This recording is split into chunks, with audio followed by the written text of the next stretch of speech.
C'était juste un garçon ordinaire au collège, mais lorsqu'il découvre un cube mystérieux, il éveille un système de niveaux qui lui confère des capacités et lui permet de devenir plus fort. L'histoire commence avec une jeune fille, nommée Shin, qui reçoit un appel lui disant qu'elle est en danger. La pièce s'éteint soudainement et des hommes apparaissent, alors elle s'enfuit. Elle essaie de se cacher dans un placard et les hommes commencent à défoncer la porte. Mais l'homme au téléphone apparaît soudainement et la téléporte. Nous rencontrons Jin alors qu'il la porte en courant, mais l'un des hommes qui les poursuivent tire avec son arme. Shin est assommé, alors il place une montre dans sa main et va s'occuper de l'homme. Ils ne font pas le poids face à lui, mais l'un d'eux parvient à l'attraper, alors il s'envole dans les airs et le jette au loin. Ils continuent leur combat dans les airs, mais Jin les écrase contre un bâtiment. On voit qu'il a réussi à les éliminer, mais il se rend compte que l'un d'eux est encore debout et l'homme décide de tout donner. Il soulève un immeuble entier et le lance sur Jin, mais ce dernier le découpe facilement en morceaux et le transforme en cube. Il attaque l'homme avec le cube, provoquant une énorme explosion, mais l'homme se demande comment il est encore en vie. Il essaie de tirer sur Jin, mais son arme ne fonctionne pas, et Jin lui dit qu'il ne peut rien faire quand il est là. Il commence à se noyer, et alors que le temps commence à remonter, Jin souhaite qu'il puisse y avoir une issue différente à ce cycle. Shin se réveille à l'école, où un garçon lui demande de l'aide pour un problème. Alors, elle décide de l'aider. Après ça, elle va dans un club avec ses amis, où elle perd à un jeu. Alors elle doit répondre à une question en guise de punition. Elle lui demande de dire qui elle aime. Mais elle voit un garçon nommé Wang rougir. Alors elle se demande s'il pense qu'elle l'aime. Alors, il s'énerve et explique qu'il connaît Shin depuis l'enfance, mais il pense qu'elle l'aime juste comme un ami. Un des gars fait remarquer que les filles ne l'aimeront jamais parce que Wang n'est pas beau comme lui, mais tout le monde pense que le garçon délire. Il force Shin à répondre à la question, et tout le monde est choqué quand elle révèle qu'en fait, elle aime Wang. Elle leur assure qu'elle ne plaisante pas, et elle mentionne qu'elle a un faible pour lui depuis l'école primaire. Mais il n'arrive pas à croire qu'elle lui fasse cette déclaration. Mais après la fête, Wang est tabassé par un gang pour avoir volé Shin à un chef nommé Sun. Wang essaie de les calmer, mais ils ne veulent croire rien entendre, et il prévoit Jay de le donner à manger aux poissons. Sun appelle Shin depuis le téléphone de Wang, ce qui l'inquiète pour lui, et Sun lui montre comment il le tabasse. Sun lui demande qui, selon lui, devrait être avec elle, et il lui dit de bien réfléchir à sa réponse, car c'est une question de vie ou de mort. Mais il lui fait remarquer que Sun ne sera jamais assez bien pour elle, et il donne un coup de tête au type qui le retient. Il tombe dans la rivière, et ils sont tous choqués par ce qui s'est passé, lui disant de remonter, mais il ne répond pas. Alors ils pensent qu'il va mourir. Il commence à se noyer, mais il se dit que ça ne sert à rien de vivre s'il ne peut pas protéger celle qu'il aime. On revient à l'époque où Wang était enfant, et alors qu'il s'enfuit de l'école, tout le monde se moque de lui parce qu'il est lâche. Il s'assoit sous la pluie devant l'école, mais quand Shin le voit, elle lui propose de rentrer à la maison avec lui puisqu'il a oublié son parapluie. Il remarque qu'il partira quand la pluie s'arrêtera, mais elle voit que son bras saigne, alors elle commence à le soigner, et il est surpris de sa douceur. De retour dans le présent, Wang voit un cube dans la rivière, et alors qu'il le ramasse, il entre soudainement dans son corps. Il s'est téléporté dans un endroit mystérieux, ce qui lui fait se demander s'il a été enlevé par des extraterrestres. Mais il entend une voix venant du cube, qui lui dit qu'il peut créer un cercle de téléportation dans un rayon de 15 mètres autour de celui-ci. Il est téléporté là où Sun et les autres le cherchent, et il voit qu'il est dans le ciel. Alors il pense qu'il va mourir en tombant, mais il réalise qu'il vole. Il est soudainement téléporté à nouveau dans une salle de classe, où le cube lui dit que quelqu'un arrive. Alors il se cache rapidement, et le garde se demande pourquoi le sol est mouillé. Wang rentre chez lui, et il reçoit un appel de Shin, qui se met à pleurer car elle pensait qu'il était mort. Alors il lui dit qu'il a remonté à la surface quand personne ne regardait, et il rit de voir que Sun le cherche encore. Elle pense qu'il devrait appeler la police, mais il lui dit juste de se reposer, car il s'est passé beaucoup de choses. Il raccroche le téléphone, et sait que personne ne le croira même s'il disait la vérité, alors il veut juste éloigner Shin de tout ça.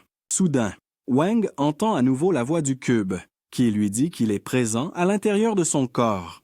Il est à nouveau transporté dans cet endroit mystérieux, où le cube lui explique qu'il a établi une connexion avec lui par contact physique, et qu'il a donc été désigné comme son utilisateur. Il se demande où il se trouve. Alors le cube lui explique que son apparence dans le monde physique macroscopique est celle d'un petit cube, mais que son intérieur est en réalité immense. Soudain, il se met à voler et il demande au cube pourquoi il l'a sauvé. Celui-ci révèle que c'est pour réaliser son souhait et faire de lui le roi du monde.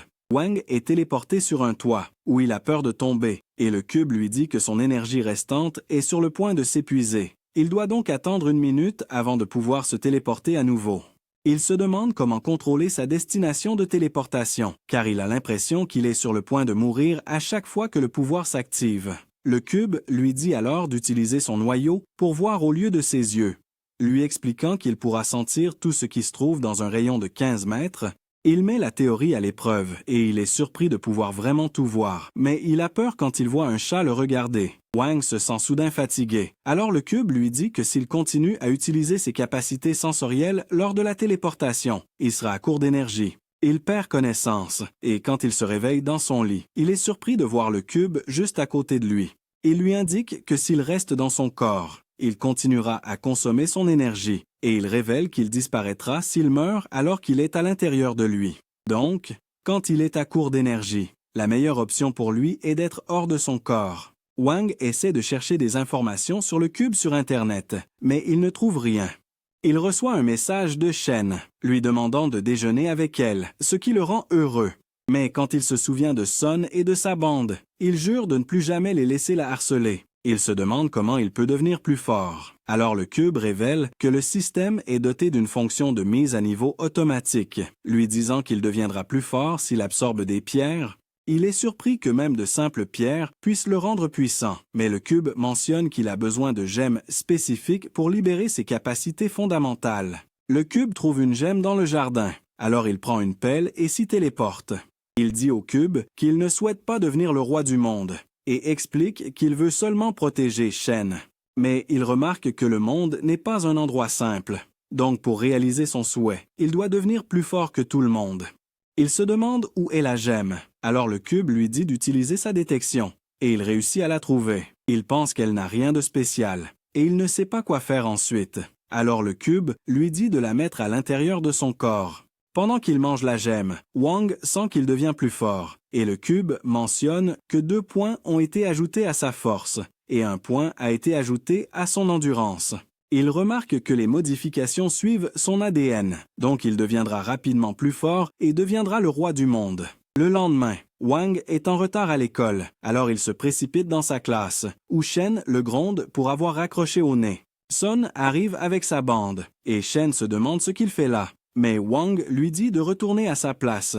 Alors qu'il s'approche de Wang, il demande au cube s'il peut les gérer, et celui-ci lui explique qu'il peut facilement les vaincre, car sa puissance de combat est à 22, alors que la leur est en moyenne de seulement 5. Shen dit à Sun de les laisser tranquilles, mais il traite Wang de lâche, car il l'utilise comme bouclier. Elle le défend, mais il s'excuse de la déranger et lui dit qu'il va s'en occuper. Sun l'attrape, lui demandant pourquoi il lui répond, mais il lui saisit facilement la main, et Sun n'en revient pas de sa force. Il avertit Sun de ne plus les déranger, sinon il ne sera pas responsable de ce qui arrivera. Le professeur arrive, et Sun dit à Wang que s'il veut que Shen reste en dehors de leur dispute, il doit le voir après les cours. Alors que Sun s'en va, Shen se demande ce qu'il a chuchoté. Mais Wang ment et lui dit qu'il a promis de les laisser tranquilles. Après ça, Wang va voir Sun, qui lui dit qu'il l'a laissé s'échapper une fois, mais qu'il ne le laissera pas s'en tirer à nouveau. Il précise qu'il est quelqu'un de raisonnable. Donc si Wang s'excuse et accepte de ne plus jamais revoir Shen, il sera immédiatement pardonné.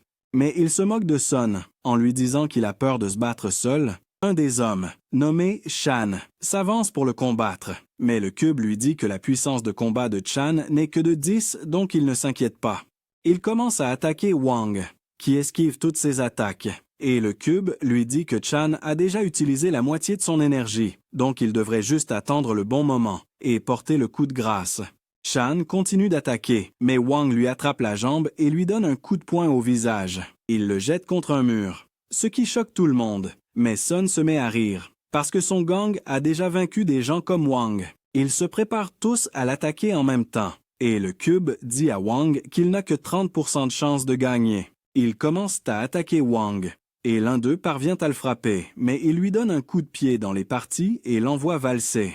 Sun sait que s'il ne s'occupe pas de lui immédiatement, il leur posera problème à l'avenir. Alors il ordonne à ses hommes d'attaquer ensemble. Wang les affronte, mais l'un d'eux parvient à l'attraper, tandis qu'un autre le repousse d'un coup de pied. Il se relève et lutte pour se défendre, mais il parvient à en attraper un et le jette sur Sun. Il voit Wang tabasser ses hommes, alors il commence à avoir peur, réalisant que Wang est un monstre.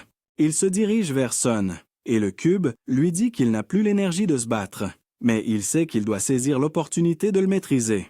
Le chef du gang de la ville du Sud, nommé Wang, arrive, et il est déçu que le gang de la ville du Nord n'ait pas pu vaincre une seule personne. Il traite Sun de bleu, lui disant qu'il devrait avoir honte de se faire appeler le chef de la ville du Nord. Mais Wang les interrompt, et il fait remarquer qu'il se fiche de leur combat, mais qu'ils n'auraient pendant pas dû impliquer Shen. Wang ordonne à ses hommes d'attaquer, mais le cube lui conseille de fuir, car il ne peut pas gagner en combat frontal. Alors qu'il se précipite sur lui, il se téléporte au commutateur principal et éteint les lumières. Il utilise l'obscurité à son avantage, et quand l'un d'eux rallume la lumière, il est choqué de voir que Wang a déjà vaincu tout le monde. Les administrateurs de l'école arrivent avec Shen, mais ils ont du mal à ouvrir la porte, et Sun essaie de s'enfuir, mais Wang se téléporte devant lui. Alors il supplie Wang de l'épargner, promettant de ne plus les embêter. Wang accepte ses excuses, mais à condition qu'il se confesse et qu'il prenne un nouveau départ. Alors que les administrateurs ouvrent la porte, Wang fait semblant d'être battu par Sun, et Sun raconte à tout le monde qu'il s'est battu avec le gang de Wang, mais que Wang s'est retrouvé impliqué par accident. Après ça, Wang sait qu'il doit absorber plus de gemmes pour devenir plus fort, alors il parcourt la ville à leur recherche.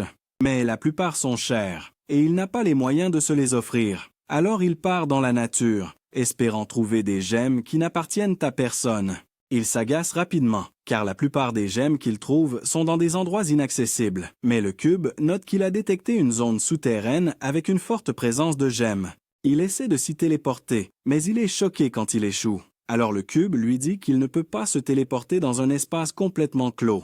Il note qu'il a besoin d'une fissure d'au moins 1 centimètre pour se téléporter. Alors, il utilise sa détection pour chercher une fissure et se téléporte dans la grotte. Il se demande pourquoi c'est humide. Et alors qu'il continue d'avancer, il panique en voyant quelque chose bouger. Mais il réalise que ce n'est qu'une grenouille. Le cube lui dit que les gemmes sont devant lui. Mais il est surpris car c'est une impasse.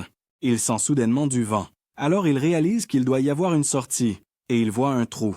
Il l'utilise pour se téléporter de l'autre côté du mur, où un énorme serpent est sur le point de le manger, mais il se téléporte au dernier moment.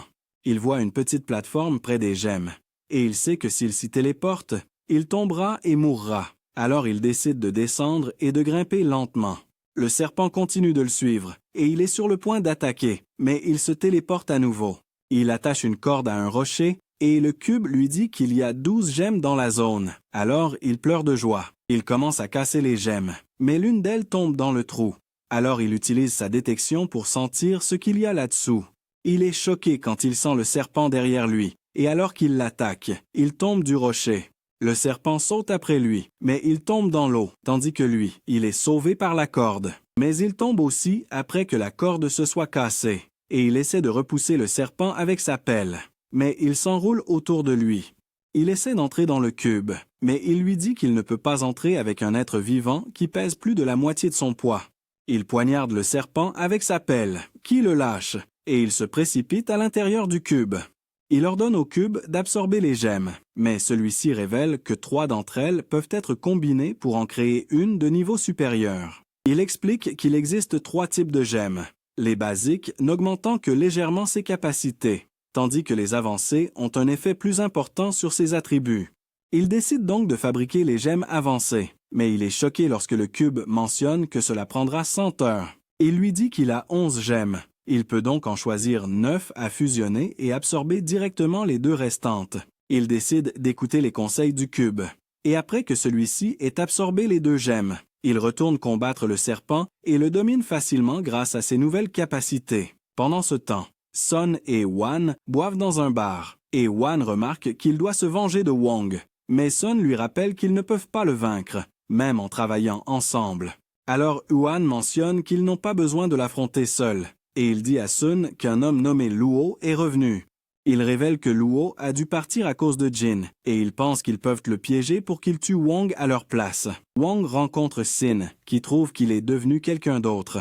Il lui prend la main et lui dit qu'il la protégera toujours, mais elle ne veut pas qu'il s'accable de tout. Alors il lui répond qu'ils affronteront leurs problèmes ensemble.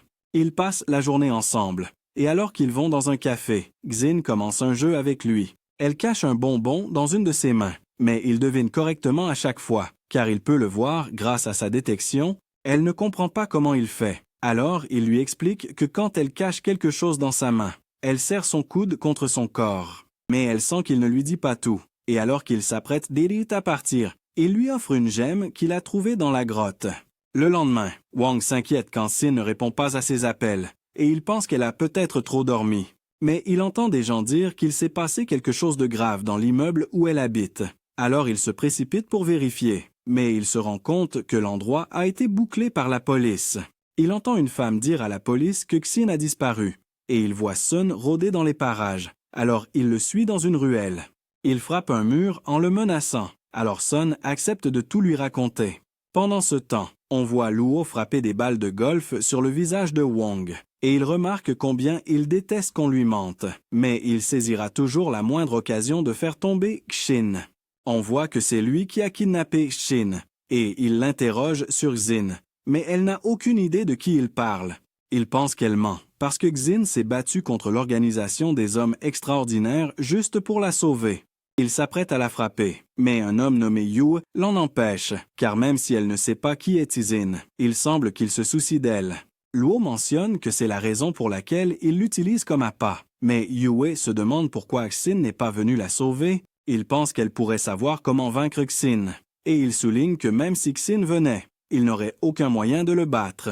Luo mentionne qu'il a appris auprès de plusieurs maîtres, mais Yue souligne qu'ils ne connaissent pas la source du pouvoir de Xin, donc il devrait ne garder Xin en vie et l'utiliser pour le faire se rendre. Luo décide de l'écouter, et après son départ, Yue dit à Xin de bien se tenir, car il ne pourra pas la sauver une deuxième fois. Dans la ruelle, Wang est choqué d'apprendre que Luo a kidnappé Xin, et Sun lui raconte une histoire sur la façon dont Luo a autrefois battu un jeune maître, dont l'oncle est venu avec ses hommes pour l'affronter. Mais dès qu'il a vu Luo, il s'est mis à genoux et s'est excusé à cause de l'influence de Luo. Wang se demande comment Xin est lié à Xin. Alors Sun lui rappelle l'incident qui s'est produit avec Xin quand ils étaient enfants, lui disant que l'homme qui l'a sauvé à ce moment-là était Xin. Il mentionne que personne ne sait où le trouver, et quand il a finalement réapparu, il a cassé 2 doigts à Luo.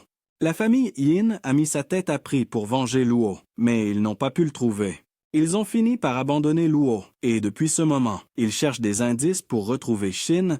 Wang comprend que Xin a été kidnappé parce que Hong a menti à Luo sur son lien avec elle. Son mentionne qu'il prévoyait de travailler avec Hong, mais il a décidé d'arrêter parce que Luo est quelqu'un avec qui il ne peut pas traiter. Wang décide quand même de sauver Xin, ce qui choque Sun, mais il lui dit d'appeler la police et de tout leur raconter. Wang arrive devant le bâtiment où Xin est retenu, et le cube confirme qu'elle est à l'intérieur, car il peut détecter la gemme qu'il lui a donnée. Pendant ce temps, Luo demande à Yue s'ils pensent qu'ils peuvent vaincre Xin, et Yue mentionne qu'avec l'aide de Maître Shu et de la Million Martial Arts Alliance, ils pourront au moins le blesser. Shu utilise une marionnette pour leur dire qu'il n'est pas juste quelqu'un qu'ils ont engagé pour se battre, car il est là aussi pour se venger, et Luo note qu'il ferait n'importe quoi pour tuer Xin. Le cube détecte 7 puissantes ondes d'énergie dans le bâtiment, et Wang se demande si les gemmes avancées ont été complètement synthétisées, mais le cube mentionne que cela prendra 30 minutes. Un homme de Luo nommé Pablo voit Wang et le rapporte à Luo, qui pense que Wang n'est personne. Alors il dit à ses hommes de s'en débarrasser. Wang tombe sur une porte verrouillée et s'apprête à la défoncer, mais Pablo l'arrête, l'avertissant qu'il y a une barrière de superpuissance autour de la porte. Il ne ferait donc que se blesser s'il essayait de la casser, et le cube mentionne que la puissance de combat de Pablo est de 52, tandis que Wang n'est qu'à 50. Il dit à Pablo qu'il essaie de sauver quelqu'un, et Pablo mentionne que son ordre est de tuer quiconque essaie de monter, mais Wang refuse de reculer. Alors qu'ils se préparent à se battre, Luo montre à Xin leur flux en direct, et il se demande combien de temps Wong pourra survivre. Wong donne un coup de pied au visage de Pablo, mais cela n'a aucun effet, et il commence à s'attaquer. Wong parvient à porter un coup, mais il lui saisit le bras et le jette au sol. Il essaie de piétiner le visage de Wong, mais il parvient à bouger juste à temps. Pablo est impressionné par sa force, mais il pense toujours que c'est un bleu comparé à lui. Il continue de se battre, et Wong l'envoie valser contre un mur, ce qui le met en colère. Mais Wong sort soudainement un marteau et l'utilise pour assommer Pablo. Il prend sa clé et ouvre la porte. Mais alors qu'il avance, un homme nommé Chad lui lance un couteau. Il parvient à l'éviter, mais Chad lui donne un coup de pied au visage, et il manque de tomber dans les escaliers. Chad est surpris que quelqu'un d'aussi faible ait pu battre Pablo, et Wong promet de lui faire payer son attaque. Mais il monte à l'étage suivant et lui dit qu'il l'attendra. Wong se relève, mais il est choqué quand le cube lui dit que la puissance de combat de Chad est de 75. Il se précipite quand même à l'étage suivant, où il tombe sur une pièce sombre et réalise que Chad prévoit de l'attaquer depuis les ténèbres. Il lance son couteau sur Wong, qui parvient à l'éviter, mais Chad utilise ses pouvoirs pour le faire revenir. Wong l'évite à nouveau et le repousse d'un coup de pied, mais il disparaît dans l'ombre.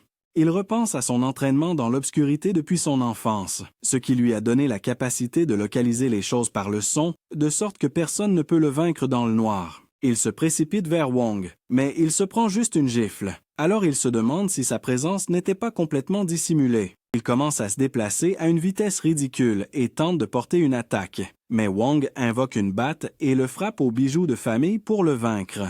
Pendant ce temps, nous rencontrons un homme nommé Stone, qui dit à son compagnon Koi que Wong a vaincu Chad. Il pense que Wong sera éliminé par Wolf, mais elle est impatiente de le combattre s'il parvient à survivre. Wong tombe sur Wolf et il essaie immédiatement de le frapper avec sa batte, mais Wolf bloque l'attaque et le plaque au sol. Il commence à étrangler Wong, pendant que le cube lui annonce que les gemmes avancées seront formées dans une minute. Alors, il sort un couteau et essaie de frapper Wolf, mais celui-ci le bloque et compte bien le punir pour avoir combattu de manière déloyale. Il parvient à se dégager de l'étranglement et frappe Wolf au ventre, mais il ne fait que se blesser la main. Il esquive l'attaque de Wolf, mais il n'en revient pas que le sol ait été détruit. Wolf continue de le poursuivre. Alors, il essaie de riposter, mais Wolf lui attrape la jambe et le plaque au sol. Wolf lui brise le bras et l'achève avec un coup de poing qui l'envoie valser. Mais les gemmes sont enfin complètes, et Wong se relève comme si de rien n'était. Wolf est impressionné qu'il puisse encore tenir debout, et il se précipite en avant. Mais Wong le frappe soudainement avec une rafale de coups de poing. Il crache du sang, et le cube révèle que le système essaie d'expulser les toxines de son corps. Wolf profite de l'occasion pour attaquer, mais Wong le frappe en premier et le met à genoux. Il n'en revient pas de la force de Wong, et il lui rappelle à quel point Wolf s'amusait tout à l'heure. Mais il précise que c'est maintenant son tour. Il fracasse le visage de Wolf, ce qui le fait traverser une porte et l'assomme complètement. Luo se met en colère, car l'homme qu'il a engagé n'a même pas pu battre une seule personne. Mais Yue lui assure que Wong sera bientôt vaincu. Il mentionne que Koa est venue ici avec un bracelet de restriction. Et quand elle l'enlèvera, il vaudra mieux qu'il quitte mais simplement le bâtiment. Wong a du mal à monter les escaliers, et il se demande quelle est la puissance de combat du prochain ennemi. Mais le cube n'est pas capable de la calculer. Il continue d'avancer, mais le cube lui dit de rester calme car ses lectures psychologiques sont hors normes. Mais il note qu'il est nerveux parce qu'il ne sait pas à quel point son prochain adversaire est fort. Il atteint l'étage suivant et voit Stone et Ko qui l'attendent. Kwa utilise soudainement un appareil pour le scanner, et elle est surprise de voir qu'il n'est pas un surhumain. Elle s'enthousiasme quand elle réalise qu'il est un raffineur de corps et pense qu'il peut l'aider à améliorer ses capacités. Elle se présente et lui serre la main, mais elle le frappe soudainement au visage. Il la frappe en retour, mais au lieu de se mettre en colère, elle est excitée de voir la pureté de son énergie. Il pense qu'elle est perverse. Alors il lui dit de s'éloigner, mais elle le frappe avec une pluie de coups. Elle l'envoie dans un mur avec un coup de pied, et Stone lui dit d'accepter qu'il ne peut pas la battre. Il décide de la combattre sérieusement et la frappe au visage. Mais elle est contente qu'il la frappe et lui demande de frapper plus fort. Elle le repousse d'un coup de pied. Mais alors qu'elle s'apprête à se précipiter sur lui, Stone l'arrête et lui dit de se calmer. Il remarque qu'elle ne devrait pas activer ses pouvoirs, mais elle sait qu'elle doit devenir plus forte pour qu'il puisse vivre librement. Elle griffe le bras de Wong avec sa griffe et commence à lécher son sang. Alors il sort un tuyau métallique pour la combattre. Mais elle l'envoie voler dans un mur, ce qui lui fait réaliser qu'il va mourir s'il ne se concentre pas. Il essaie de la frapper avec le tuyau, mais elle saute sur son dos et lui mord l'épaule. Stone voit qu'elle perd le contrôle. Alors il lui injecte une dose, ce qui la ramène à la normale. Mais il se demande à quel point le sang de Wong est pur, car Koi a évolué juste en le léchant une fois. Stone attaque Wong avec une attaque de vent, et il sait qu'il doit mettre fin au combat rapidement car Koi n'a plus beaucoup de temps. Il essaie d'attaquer Wong à nouveau, mais Wong parvient à l'esquiver grâce aux instructions du cube. Stone voit que Koi recommence à perdre le contrôle. Alors il s'occupe d'elle et décide de laisser partir Wong. Wong se demande s'il admet sa défaite, mais il remarque qu'il n'abandonnera jamais car il vient de la Million Alliance. Wong pense qu'il pourrait l'attaquer une fois qu'elle se sera rétablie. Alors il note que leur combat n'est pas terminé. Stone réalise qu'il n'a pas le choix. Alors il sort une pièce d'1 million et fait un serment de sang que s'il revient sur sa parole, il sera réduit en poussière. Après le départ de Wong, Stone dit à une fille nommée Misha que leur mission a été suspendue à cause de ce qui est arrivé à Koi, mais elle est soudainement attaquée. Pendant ce temps, Luo se demande où Shu va et il est choqué quand Shu mentionne que tous les assassins ont été vaincus. Il pense que Jin a dû venir ici, mais Shu remarque qu'il a trouvé une cible plus intéressante.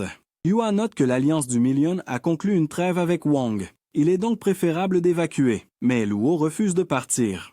Shu commence à s'éloigner, et Luo lui offre le triple de l'argent pour s'occuper de Wong. Mais il attaque Luo, lui disant de ne pas utiliser l'argent pour lui donner des ordres. Wong passe à l'étage suivant, et il pense qu'il ne reste que 2 ennemis, car quand il est arrivé dans le bâtiment, le cube lui a dit qu'il y avait 7 personnes, mais il mentionne que l'une d'entre elles a soudainement disparu, donc il ne lui reste qu'un seul ennemi. Shu apparaît et se présente. Et Wong est choqué, car le cube lui dit que sa puissance de combat est de 7. Mais l'intérieur de sa marionnette est complexe, et elle a une gemme intermédiaire à l'intérieur. Shu donne un coup de pied à Wong et l'envoie voler, et il n'arrive pas à croire ce qui vient de se passer. Shu pense qu'ils sont destinés à être rivaux, car alors que Wong s'appuie sur la force brute, lui dépend de ses techniques. Wong lui lance des bouteilles, mais il les brise toutes avant qu'elles ne l'atteignent, et il repousse Wong d'un coup de pied. Wong revient à la charge, mais Chu esquive toutes ses attaques et continue de le frapper, mais il lui jette de la terre dans les yeux. Alors il sort son collier, mais Wong le fait tomber d'un coup de pied. Il réussit à repousser Chu, mais il attrape le collier et s'en met dans les yeux, tout en continuant à se battre. Wong le fracasse à travers le plancher, mais après avoir retrouvé la vue, il pose un talisman sur la poitrine de Wong et le repousse. Il attaque Wong avec sa marionnette, qui le bombarde de décharges d'énergie, mais il les esquive toutes et la repousse d'un coup de pied. Shu apparaît derrière lui et lui donne un coup de poing dans l'estomac, le faisant cracher du sang, mais il s'agrippe aux cheveux de Chu. Il fait de son mieux pour s'échapper, mais Wong utilise toute sa puissance pour le frapper et l'envoie s'écraser à travers des tonneaux. Il pense que le combat est terminé, mais Chu se relève. Et il est impressionné que son talisman défensif ait été utilisé par un seul coup de poing. Ses cheveux blanchissent, et alors que les talismans sur son corps explosent, il se dit que quiconque le voit sous cette forme doit être éliminé. Il se précipite sur Wong et commence à le rouer de coups, puis il lui colle des talismans sur le corps avant de le repousser violemment. Mais il parvient à ne pas tomber de l'immeuble. Shu l'attaque avec les décharges d'énergie de la marionnette. Et alors que Wong s'accroche à celle-ci, Chu l'utilise pour le projeter contre les murs de l'immeuble. Shu active ses talismans pour l'alourdir, et il précise que l'un d'eux coûte 700 000, puis il utilise un autre talisman pour le faire exploser. Il pense que le combat est terminé, mais quand la poussière retombe, il est stupéfait de voir que Wong va parfaitement bien grâce à sa pelle. Shu commence à perdre la tête, et il utilise la marionnette pour attaquer Wong. Mais celui-ci la met facilement hors d'état de nuire. Il utilise le fil de la marionnette pour attirer Chu vers lui, et il l'achève avec un barrage dévastateur. Le fil finit par casser, et Chu est vaincu, mais Wong atteint ses limites. Yue dit à Luo de s'échapper, mais il refuse de partir, et il sait que Yue le protège parce qu'il est de la famille Yan. Alors s'il meurt d'une mort pathétique, il jettera l'opprobre sur le nom de leur famille. Il remarque qu'il a encore un atout qui changera l'issue du combat, et il mentionne qu'il attend une occasion de se venger, donc il ne la laissera pas passer si facilement. Pendant ce temps, Chu saute du bâtiment et essaie d'utiliser un talisman pour faire exploser la marionnette. Mais il est choqué de constater que rien ne se passe. Wong saute aussi, et Chu utilise les talismans d'explosion pour l'attaquer, mais il les esquive en s'accrochant à une grue et il s'écrase contre un poteau. Et Chu utilise des talismans sur les débris, qui tombent pour les faire flotter. Il se tient sur l'un d'eux et lance le reste sur Wong, qui a du mal à les esquiver. 2 d'entre eux explosent, et Wong parvient à survivre. Mais Chu l'attaque à nouveau, et il est pris dans l'explosion. Mais il se rétablit immédiatement et attaque Chu avec ses poings enflammés. Ils s'écrasent au sol. Et on voit que Wong est dans un état terrible, mais en regardant autour de lui, il réalise que Chu a réussi à s'échapper. Wong retourne dans le bâtiment où il croise Juan, et il lui dit où se trouve Shen. Il la libère, mais elle lui dit de s'enfuir car sa chaise est piégée avec une bombe qui explosera si elle se lève. Luo les piège dans la pièce, révélant qu'elle a été renforcée par les pouvoirs de Chu, donc il est sûr qu'ils ne peuvent pas s'échapper. Wong place la bombe à l'intérieur du cube, mais quand elle explose, il est quand même blessé. Luo se demande pourquoi il n'y a pas eu d'explosion. Et il voit que Shen est toujours vivante. Alors il sort son arme et lui tire dessus. Après son départ, Wong promet à Shen qu'il la sauvera, mais Jin arrive soudainement et l'emmène, disant à Wong qu'il ne peut même pas se sauver lui-même. Il remarque que Wong ne connaît rien au monde des super-humains. Alors il prévoit de s'occuper de la situation puisque tout est arrivé à cause de lui. Après ça, Wong sombre dans le désespoir parce que Shen a disparu et que le cube ne répond plus. Il se demande comment il peut la récupérer. Mais il pense qu'il est trop faible pour faire quoi que ce soit. Une femme apparaît soudainement et lui dit qu'elle a des informations sur Luo. Mais elle lui dit de la suivre s'il veut en savoir plus. Ils se rendent dans un café où la femme demande à Wong pourquoi les êtres paranormaux ne sont pas exposés au public. Il pense que c'est parce qu'ils sont doués pour se déguiser, mais elle révèle que des gens les couvrent. Elle remarque qu'elle le protège en secret, mais il ne la croit pas, lui demandant d'expliquer pourquoi il y a 3 hommes qui l'observent derrière lui. Ils se préparent à sortir leurs armes, mais il leur dit d'arrêter, lui disant qu'ils peuvent continuer leur discussion parce qu'ils s'intéressent à Luo. Elle ordonne donc aux hommes de reculer et il voit sa carte d'identité, réalisant que son nom est Yuan et qu'elle est chargée de gérer les super-humains. Il lui demande ce qu'ils veulent de lui. Alors elle lui dit qu'ils ont besoin de son aide pour accomplir 3 missions, promettant de lui dire où il peut trouver Luo s'il les réussit. Il promet donc d'en accomplir une, mais elle doit aussi lui donner des informations sur Jin et elle lui dit que c'est un marché conclu. Elle lui confie la mission, lui disant d'être garde du corps et qu'il recevra 50 000 en récompense. Elle révèle qu'il doit d'abord passer une évaluation pour voir s'il est qualifié pour le rôle et elle part avec ses hommes. Il n'est pas sûr de pouvoir lui faire confiance, mais il pense qu'il ne peut pas sauver Shen s'il n'accepte pas le travail et il croit que Yuan lui ment. Mais il sait qu'elle peut lui fournir des informations. On voit Yuan avec un homme nommé Liang qui se demande pourquoi elle a conclu un accord avec Wang parce qu'il est dangereux. Elle explique qu'ils doivent prendre des risques pour progresser et elle révèle qu'elle a enquêté sur lui, donc elle sait qu'il est innocent. On voit le cube sur le toit de leur voiture et Wang est excité en les écoutant, tandis que Liang se demande si Yuan lui parlera de Luo. Il sait que c'est une information sensible, donc ils ne peuvent la partager avec personne, mais elle lui dit de ne pas s'inquiéter, qu'ils peuvent juste lui donner des infos de base parce qu'il n'y comprend rien. Alors il réalise qu'il prévoit de profiter de lui. Mais il sait qu'il doit travailler avec eux parce que ce sont les seuls qui peuvent lui donner les infos dont il a besoin. Le lendemain, Wang se rend dans un manoir où il voit des gens se préparer pour l'évaluation. Un homme nommé Zhu les accueille et leur dit qu'il supervisera leurs tests. Il les emmène dans une pièce où leur discernement sera testé, et on voit que c'est comme un casino. Il explique que chaque candidat commencera avec 5 jetons et il précise qu'ils peuvent jouer à ce qu'ils veulent, mais qu'ils n'ont pas le droit de voler ou d'utiliser la violence.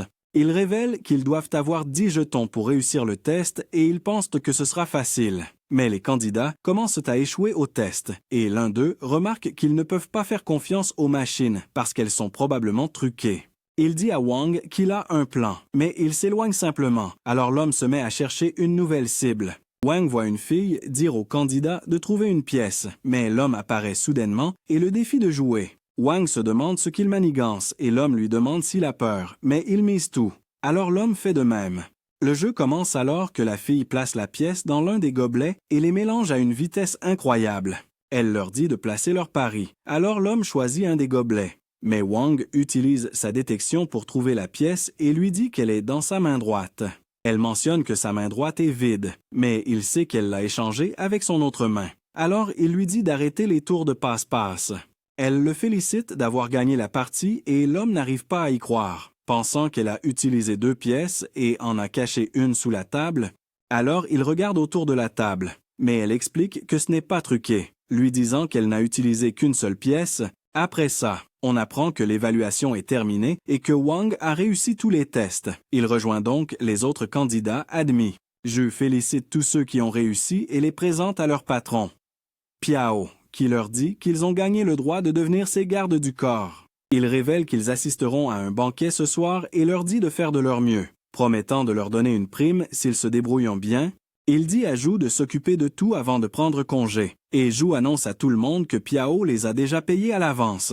Il révèle que le salaire journalier est de 3 millions, et Wang est choqué d'entendre ça. Alors Zhu réalise qu'il ne sait rien, révélant que son vieil Yuan a confirmé le paiement. Mais il sait qu'il ne recevra que 50 000 pour avoir terminé la mission. Alors il réalise qu'il s'est fait arnaquer.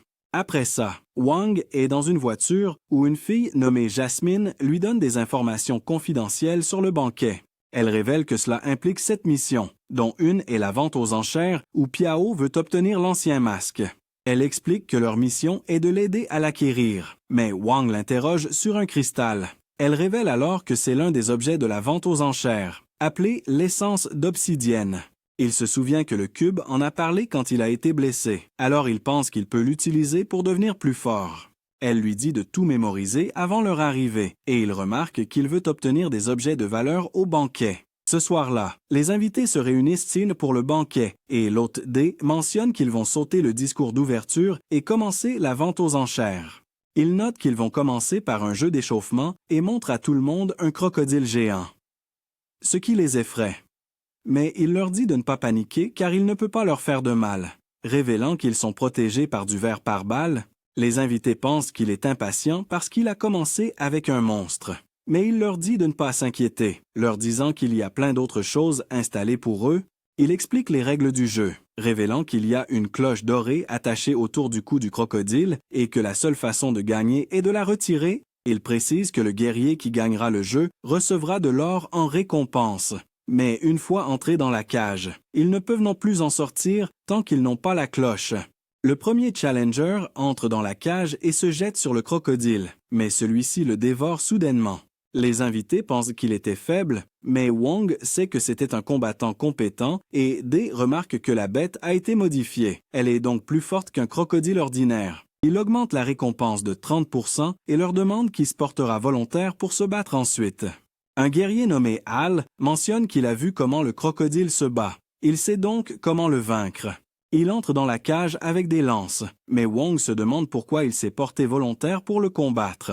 Un homme réalise donc qu'il n'a pas lu le contrat car il mentionnait que si personne ne se porte volontaire, quelqu'un sera forcé de se battre au hasard.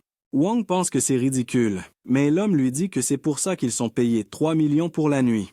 Il n'en revient pas d'avoir accepté le boulot pour 50 000, mais il voit le surveillant et panique quand l'homme le regarde. L'homme à qui il parlait lui dit de ne pas fixer le surveillant, car il est du comité du banquet et son travail est de maintenir l'ordre. Les invités remarquent que Al se débrouille bien et on voit qu'il a réussi à toucher le crocodile plusieurs fois. Il est sûr de pouvoir gagner le combat et il saute dans la cage en esquivant ses attaques. Mais Wang pense qu'il est condamné car ses lances n'affectent pas le crocodile et il se fait soudainement éliminer. D remarque que le spectacle devient intéressant et il mentionne que la récompense a augmenté de 30% supplémentaire, se demandant qui peut vaincre la bête. Un homme nommé Maudit se porte volontaire pour se battre pour son patron Sanmu, mais un autre homme appelé Gold Poison mentionne qu'il veut se joindre à la mêlée. Alors, ils se préparent à se battre et Wang n'a aucune idée de ce qui se passe. Alors, une fille lui dit qu'ils doivent s'entretuer pour déterminer qui entrera dans la cage. Il pense que si Gold Poison gagne le combat, il sera trop épuisé pour vaincre la bête. Mais un homme mentionne que Gold Poison est d'une autre trempe. Sanmu promet de récompenser Maudit s'il gagne le match, mais Gold Poison le mord soudainement et boit son sang. Il dit à Sanmu de lui donner les récompenses à la place, car Maudit ne pourra pas en profiter, et l'homme révèle que Gold Poison augmente sa puissance de combat en buvant du sang. L'homme explique que la puissance qu'il gagne dépend de la force de sa cible, mais qu'il aura peur du froid et de la lumière une fois l'effet dissipé. Il entre dans la cage et les invités se demandent pourquoi il n'a pas d'arme. Alors il explique qu'il n'en a pas besoin. Ils pensent qu'il est fou et le crocodile se prépare à le manger, mais il saute soudainement dessus et lui tranche la tête. Il prend la cloche et mentionne qu'il lui a fait preuve de miséricorde en lui donnant une mort rapide. Dee le félicite pour avoir gagné le jeu, mais les invités se demandent si le spectacle est terminé. Alors il leur dit que ce n'est que le début et il leur montre la prochaine bête, expliquant que c'est le chef-d'œuvre ultime de son entreprise, qui a été créé en combinant l'agilité des chats avec la force d'un ours. Mais Wong s'inquiète en le voyant et il a le sentiment que quelque chose de mauvais va arriver. Dee mentionne que c'est extrêmement cruel, disant à tout le monde qu'il massacre tous ceux qui l'entourent et il demande si quelqu'un veut le défier. Il leur montre la récompense pour l'avoir vaincu, mais Wong sent que quelqu'un essaie de causer des problèmes aux organisateurs, et il pense que c'est quelqu'un de son équipe. Un des guerriers le défie, mais il esquive son attaque et essaie de s'échapper, alors tout le monde s'enfuit. Pensant être en danger, Dee les rassure en leur disant qu'ils sont en sécurité. Mais il parvient à fissurer la vitre et l'homme essaie de l'abattre, mais il le tue d'un seul coup. Il prend son épée et continue d'attaquer la vitre, tandis que Wong se souvient que Poison d'Or a secrètement répandu une poudre avant de combattre le crocodile. Pensant que c'est ce qui rend la bête enragée, la vitre se brise et la bête se jette sur Dee, mais le surveillant le protège et Piao se demande ce qui se passe. Mais Wong sait que c'est son groupe qui a causé le chaos et il pense que c'est sa chance d'obtenir les objets qu'il veut. Alors, il essaie de s'éclipser pendant que tout le monde est distrait. Mais un homme dit à tout le monde de retourner à leur position car les gardiens de l'ordre vont s'occuper de la bête. L'un d'eux, nommé Shimen, assomme la bête d'un seul coup et ils disent à tout le monde de se détendre car le problème est résolu. Wong réalise que quelqu'un de son équipe manque à l'appel et on voit deux gardes se promener dans le manoir quand la lumière s'éteint soudainement. Ils pensent qu'il y a un problème électrique, alors ils fouillent le manoir. Mais la fille du groupe de Wong, Mumu, les assomme soudainement. Elle voit une caméra de surveillance. Alors elle active son dispositif pour la brouiller et s'enfonce dans le manoir. Elle porte un gant qui lui permet d'accéder à la salle du trésor. Mais alors qu'elle s'apprête à entrer, un homme se met en travers de son chemin. Elle essaie de le combattre avec son épée, mais il bloque ses attaques et tranche sa casquette. Les gardes apparaissent derrière elle et elle les élimine facilement, mais l'homme l'attaque par derrière en lui disant qu'elle est vulnérable. Mais Wong l'attrape soudainement et l'assomme en le traitant de loser de niveau C. Elle se demande si Wong est son ennemi, mais il lui fait remarquer qu'il est son garde du corps, lui disant qu'il sait qu'elle est la véritable employeuse et que sa mission secrète est de s'introduire dans le manoir. Elle lui demande comment il l'a découvert. Alors, il explique que sa position dans le groupe l'a trahi parce que Piao semblait la protéger. Elle remarque que la zone a été scellée et que les gardiens de l'ordre arriveront dans 2 minutes. Alors il lui dit qu'ils doivent se dépêcher. Ils entrent dans la salle du trésor et elle se demande où Dee cache son trésor. Alors Wong mentionne qu'il peut l'aider à le trouver, mais les gardiens de l'ordre arrivent soudainement et ouvrent le feu. Leur chef, Mei, lance une grenade flash, mais Wong parvient à la dévier et elle aveugle les gardiens de l'ordre. Il s'enfuit avec Mumu, mais les gardiens de l'ordre les encerclent et leur chef l'attaque pendant que les autres s'en prennent à Wong et que Simen le fracasse contre le mur. Mumu est également mis à terre et Wong fait remarquer que c'est injuste, car ils sont 3 contre 2. Ils s'apprêtent à en finir avec lui, mais il leur dit qu'ils vont mourir ensemble et il révèle une grenade. Ils se préparent à l'explosion, mais ils réalisent que sûrement que ce n'est qu'un jouet et Wong en profite pour s'enfuir avec Mumu. Il se cache dans un entrepôt où Mumu se demande pourquoi il ne l'a pas abandonné. Alors il révèle qu'il a encore besoin d'informations sur Jin et Luo. Il sait qu'ils ne peuvent pas rester là parce que les gardiens de l'ordre vont bientôt les trouver, mais il lui dit qu'il a un plan. On voit les gardiens de l'ordre dans un couloir et Wong se révèle. Alors il se demande pourquoi il n'est pas avec Mumu. Il leur dit qu'il a décidé de les combattre seul parce qu'elle ne ferait que le ralentir. Et le gardien de l'ordre Suga part à sa recherche. Mei et Ximen se préparent à combattre Wong. Mais Mumu attaque soudainement d'en haut et commence à se battre avec Mei. Jimen est sur le point de l'attaquer, mais Wong l'assomme et Mumu parvient à vaincre Mei. Wang défonce un mur et il trouve les trésors dans une pièce cachée où Wang voit l'essence d'obsidienne qu'il recherche. Mumu prend un ancien parchemin et ils utilisent un ascenseur pour atteindre l'étage le plus bas où ils prévoient de s'échapper par les égouts. Lorsque les gardiens de l'ordre reprennent conscience, Mei réalise qu'elle a été imprudente.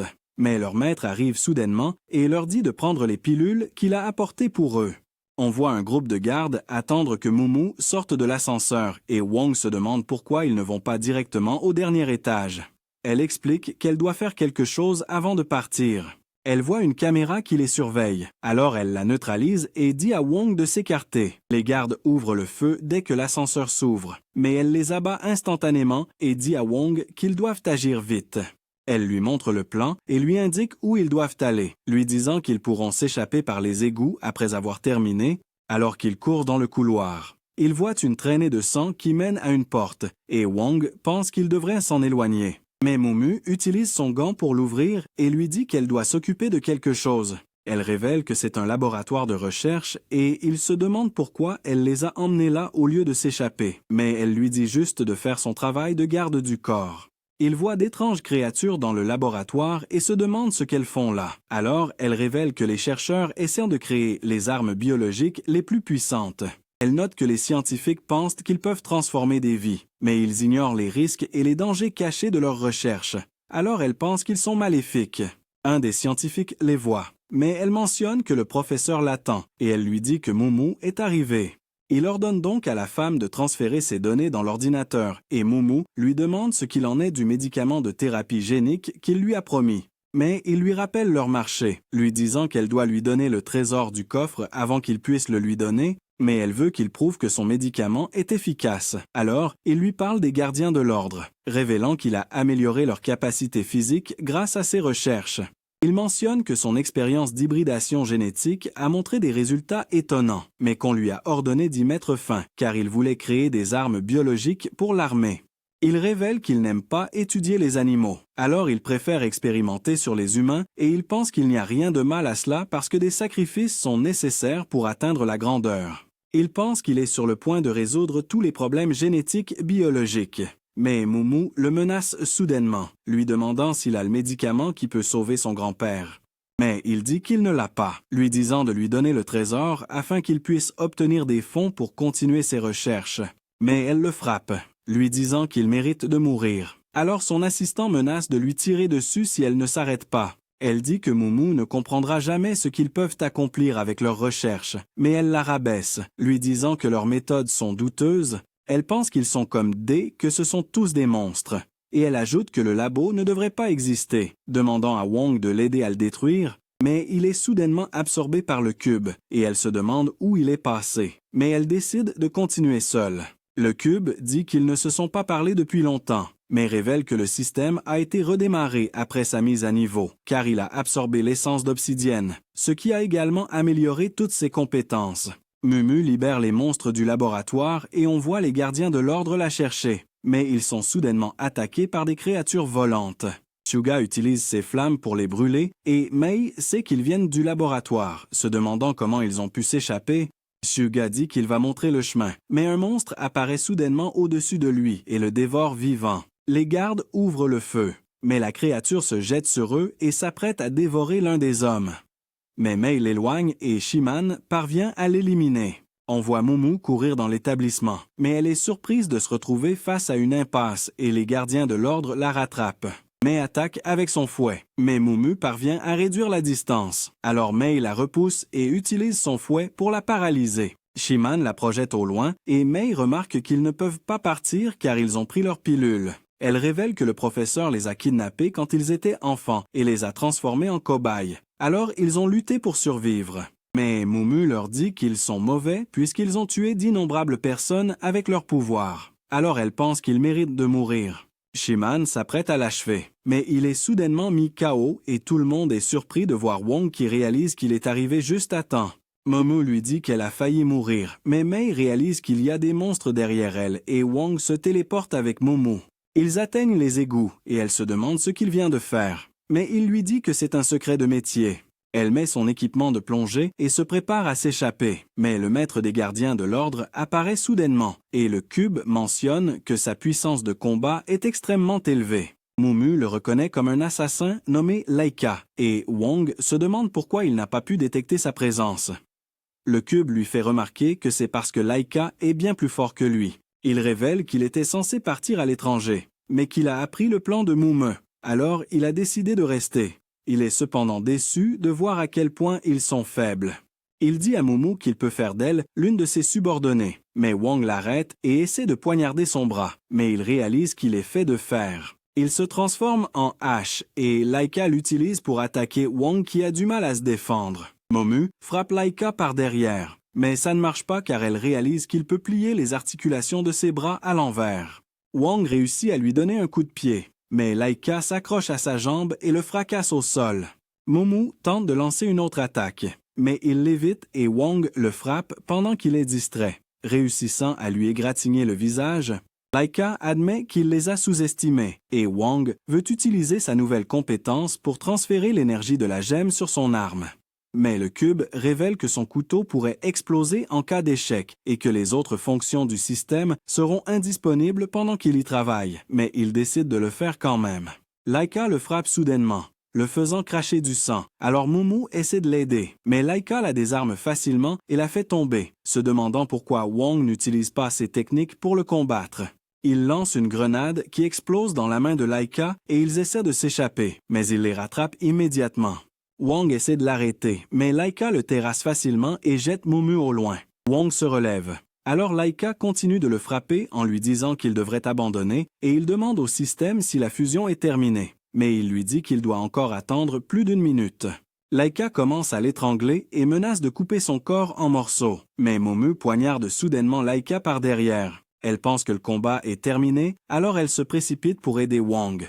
Mais le cube lui dit que Laika est toujours vivant. Alors il lui dit de faire attention. Laika commence à l'attaquer, alors elle s'éloigne d'un bond. Mais il la foudroie avec sa compétence et il note que les gardiens de l'ordre ont été améliorés par des drogues et la technologie. Donc, les attaques sournoises ne fonctionneront pas sur eux. Il examine son épée et réalise que c'est un artefact de rang B, et il lui dit qu'il va l'utiliser pour mettre fin à sa vie.